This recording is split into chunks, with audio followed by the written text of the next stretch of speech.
வணக்கம். விழுப்புரம் மாவட்டத்தில் ஒரு வீடில்லா நாயோட 2 கால்களை யாரோ மர்ம மனிதர்கள் வெட்டிட்டாங்கன்ற ஒரு அதிர்ச்சி, வேதனையான ஒரு தகவல் நமக்கு வந்ததுங்க.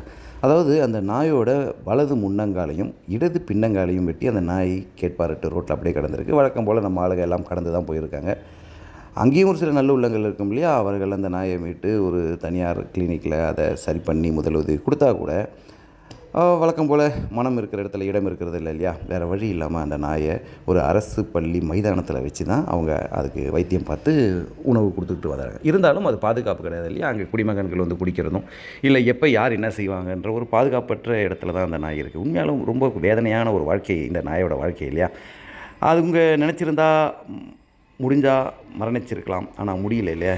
இந்த கொடுமையான வாழ்க்கையில் வாழ்ந்தாகணுமே. உண்மையாலுமே அந்த நாய்க்கு இருக்கிற ஒரு கான்ஃபிடென்ட் இருக்குல்ல, தன்னம்பிக்கை. ஆமாங்க, 2 காலில் அந்த நாய் நடக்கவும் ஆரம்பிச்சிருச்சுங்க. அந்த நாய்க்கு இருக்கிற தன்னம்பிக்கையில் கொஞ்சமாவது நமக்கு இருக்கணும் இல்லையா? நம்மளும் ஏதாவது முயற்சி பண்ணுவோமா? இடம் பல பேர்கிட்ட இருக்கும்.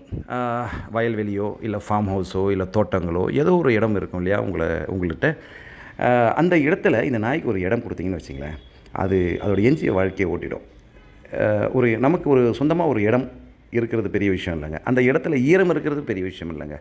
நம்மக்கிட்ட மனம் இருக்கணும். அந்த மனத்துலேயும் கொஞ்சம் ஈரம் இருக்கணும். அப்போ தான் ஏதோ ஒரு வாழ்க்கைக்கு ஏதோ ஒரு நாய்க்கு ஒரு வாழ்க்கையை நம்மளால் கொடுக்க முடியும் இல்லையா?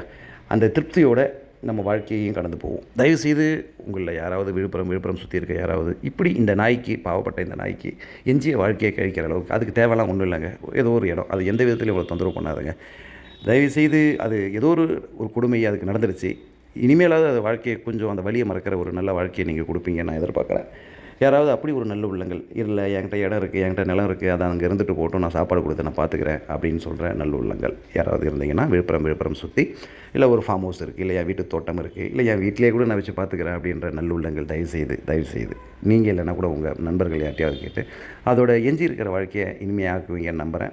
மீதி மருத்துவ செலவு எல்லாத்தையும் நாங்கள் பார்த்துக்குறோம். தயவுசெய்து அதுக்கு ஒரு நல்ல வாழ்க்கையை கொடுங்க. நல்ல உள்ளம் கிடைப்பாங்கன்ற நம்பிக்கையோடு இந்த காணொலியை நான் முடித்துக்கொள்கிறேன். ஷேர் பண்ணுங்கள், எல்லாத்துக்கும் ஷேர் பண்ணுங்கள். இந்த நாய்க்கு ஒரு நல்ல வாழ்க்கையை ஏற்படுத்தி கொடுப்போம். அனைவரும் இணைந்து நன்றி.